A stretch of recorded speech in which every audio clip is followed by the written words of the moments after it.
this is obviously the first wipe, right? So it's the roughing in of that line.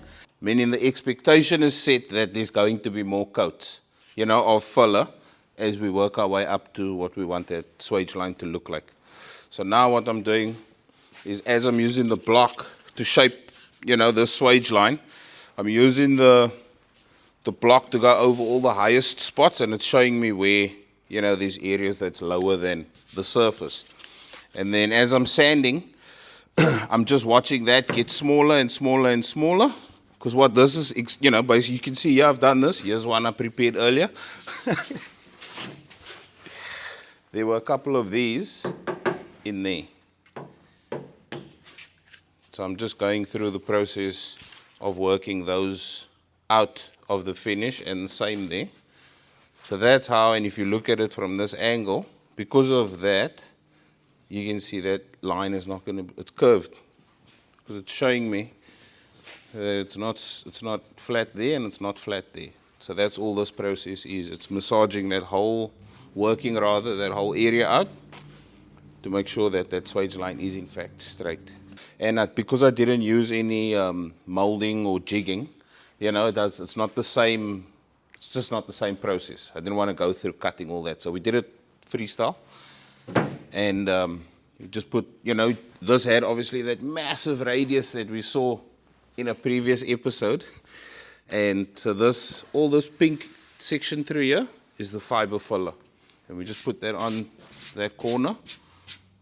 And, bigger than the where I think it's going to need to be or end up being. And then we start to do this after that. This is the very first shaping process, or the roughing in. There's quite a process, and you are looking and paying attention to quite a few things when you're doing this. It's not just fucking throw the sandpaper on the thing. As I'm sanding, I'm looking to see how this is reducing in size, how that's reducing in size, and then the effect that that's having on the swage line. Because by the time that and that is worked out, we should have a nice, clean, straight swage line.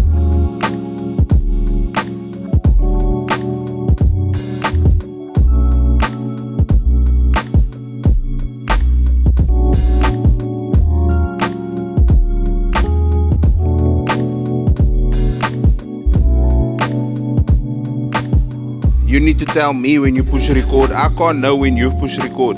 Anyways, so this has been coarse blocked. So it's got the shape. It's now flat, but it's not smooth, which is what I'm about to do. So you can see there are really coarse scratches in this because it's still at that rough shaping stage, which is why this one looked wavy versus the other side. So we killed the waviness in this panel now, except this one here that you will see. I know these people on the internet work, bro. So now I'm using guide coat to show me in the same way like I showed you over there on the bootlet and on the other videos how guide coat functions, showing you the low spots. In this case, the low spots are going to be the deep scratches. Now, that's aerosol, just a light aerosol mist coat. And then this is black dust, essentially. Just professional guide coat.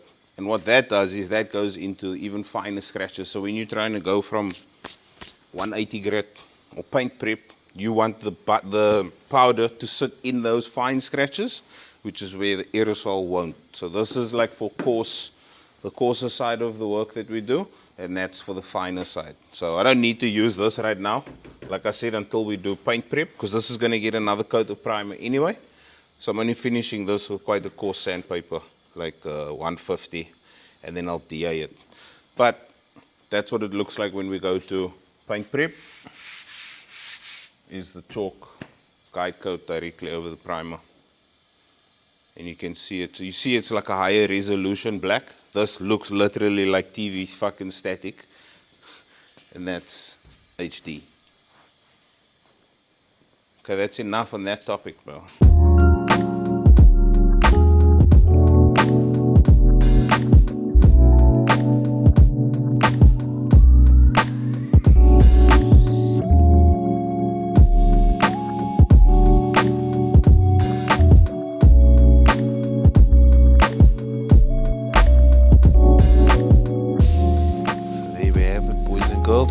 not quite finished, but as you can see, we are closer.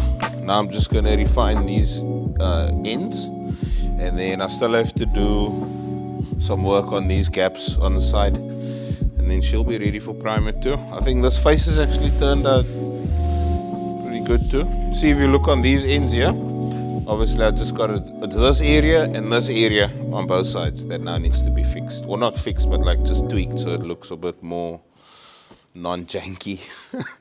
See, right now it looks like Minecraft, and that's not what we're going for. Make sense? So yeah, next step, primer. And here on this side, if you come around and have a look, that's been block sanded with 150 grit. To those who want to know what grit sandpaper we use, and that's now ready for the final sealer coat.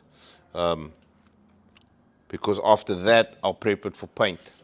So in this stage of primer, we're looking to find, you know, incidental spots that have to be addressed. Because ultimately, all we're trying to achieve with primer at all is to have an even surface for the paint to sit on. Does that make sense? So we can't have this area like that, and just, you know, we're trying to equalize everything. And once it's to this spec, and then we'll go and I'll put 2 more coats over, and that's the final one, which is where this door's at. So it will get now another block to address some of the final bits, and then 1 more final seal coat. Then it's ready for paint prep.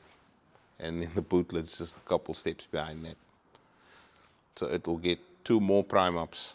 1 to sort of, you know, when this, you can't see much, you can't tell when it's got all these colors on. So, you know, the first primer that I'll put on this will kill all that, make it one color. Then I'll shape this again, because it's easier to see when it's in one color. And then the same thing will happen, like how this is happening. And I'll fix that, and then we'll seal it finally.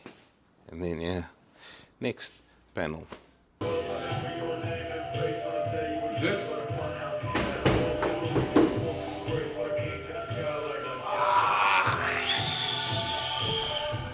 Fucking A.